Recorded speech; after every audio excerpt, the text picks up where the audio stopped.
Labvakar! Mani sauc Anita Gaile, un es pa karjeras kāpnēm sāku kāpt pagājušā gadsimta 94. gadā.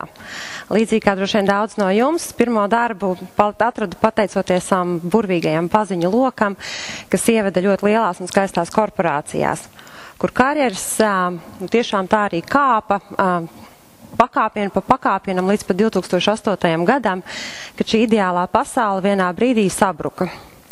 Un tas, kur mēs bijām uzbūvējuši to vīziju par to, kas ir veiksmīga karjera, kas tad ir būtisks priekšnoteikums arī manai veiksmīgai dzīvei, atstās pret stikla griestiem, manā gadījumā arī pret stikla sienām. Jo es atcitoties pret griestiem, izdomāju, ka varētu taču pamēģināt paiet kaut kur blakus, bet izrādījās, ka arī blakus paiet tā ir tikai vīzija, un tur arī priekšā ir stikla siena, kas nelaiž tālāk. Šodien es savu karjeras ceļu uzzīmēju šādi te. Te es mēģināju staigāt pa tām stikla sienām, bet visur atdūros pret personāla vadību, līdz kamēr sapratu, ka man ir jāsāk pilnīgi jauna karjera kā uzņēmēja un jāveido savu profesionālā identitāti savādāk. Un es to nebūtu izdarījusi, ja es nebūtu iesaistījusies akadēmiskajā dzīvē. Un mani pētījumi noveda pie tā, ka izrādās, ka ir tāda brīvā profesionalitāte, ir iespējama paralēla karjera. Tas, pret ko es biju atcitusies, bija karjeras plato. Darbinieki, uzņēmumi meklē uzņēmniekus, nevis darbiniekus vairāk. Un ka iespējams, ka man varbūt lielāka aktualitāte būtu mamdarbībai vajadzīga nekā varbūt biznesam.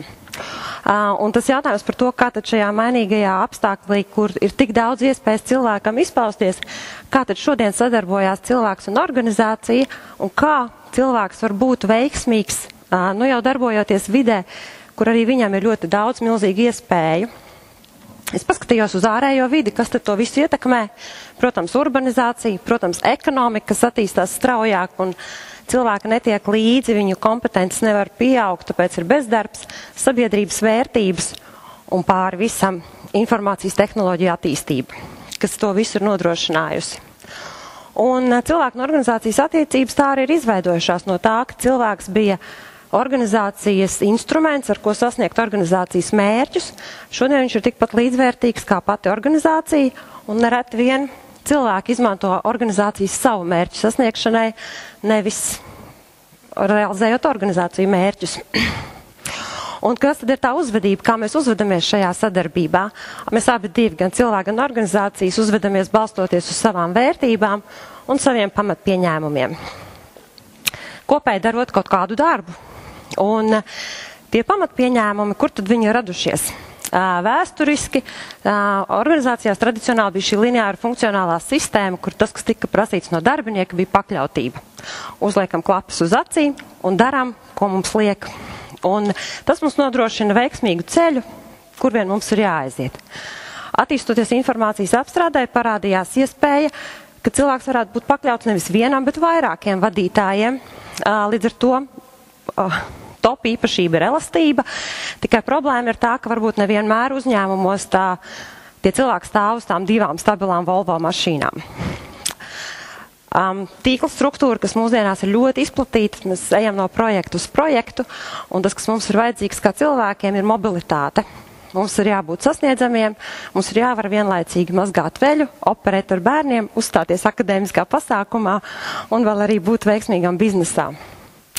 Savukārt nākotnē droši vien būs palikušas pāri tikai ēnas no visām šīm struktūrām, kuras mēs zinām. Un tas, ko mums vajadzēs iemācīties, ir būt profesionāļiem katram savā jomā un uzticēties viens otram, lai mēs varam izveidot kaut ko patiešām lielu un skaistu. Un mēs latvieši to mākam, vai ne? Un karjera arī ir attīstīsies līdzi, ja kādreiz bija tāda tradicionāla karjera, kur mēs ejam vienā profesijā, vienā uzņēmumā, tad mēs iemācījāmies pamainīt profesijas, tad arī uzņēmumus. Un šodien ir tā, ka mana karjera ir mans kapitāls, un es esmu atbildīgs par to, lai es būtu veiksmīgs šo te kapitālu realizējot. Un te ir tā patiesība no pozitīvismu psiholoģijas, ka nevis veiksmīgi ir laimīgi, bet laimīgi ir veiksmīgi. Un tas ir arī tas, ko es mēģinu pētīt un saprast, vai tas tā tiešām ir arī izpratnē par to, kas ir veiksmīga karjera. Izrādās, ka jā, jo ja līdz 2002. gadam veiksmīgas karjeras pazīmes bija atalgojums un hierarhijas līmenis, Tad pēc 2009. gada visi pētnieki raksta par to, ka pirmajā vietā ir mana apmierinātība ar darbu un arī apmierinātība ar karjeru. Lai tiktu kaut kādā jēgā, es pieaicināju Noru, kas ir mans 4. bērns, un mēs likām kopā, kas tad ir tas, kas veido šo karjeras veiksmi, kas ir tie daudzie elementi un kuri ir strādā par labu karjerai un kuri ir tie, kas traucē cilvēkam būt veiksmīgam karjerā. Tas, pie kā mēs nonācām, bija, ka, ja jūs labi strādāsiet, jums būs plašs kontaktu loks un jūs būsiet atradis savu profesionālo aicinājumu, jūs nebūsiet veiksmīgs, jo šie faktori neietekmē karjeras veiksmi. Jums ir jābūt apmierinātam ar darbu, jābūt ar labiem ienākumiem. Savukārt tas, kas jums ļoti traucēs, būs zems pašvērtējums un sliktas attiecības ar citiem cilvēkiem. Un tas ir tas, ko es pētīšu tālāk, ir par to, kā tad šīs vērtības, kas ir pašrealizācija, atvērtība pārmaiņām, garīgums un stabilitāte, kā viņi ietekmē tās lietas, kas nodrošina karjeras veiksmi. Ka es esmu apmierināts ar darbu, ka man ir ienākumi un ka es esmu veiksmīgs. Un karjeras noteikti nav kāpšana pa kāpnēm. Karjera ir iešana pa ceļu, un tā veiksme maniem vecākiem bija pilnīgi savādāka nekā tā ir mums. Un mans pētījuma mērķis ir saprast, kas būs tas, kas palīdzēs būt veiksmīgai karjerai maniem bērniem. Paldies!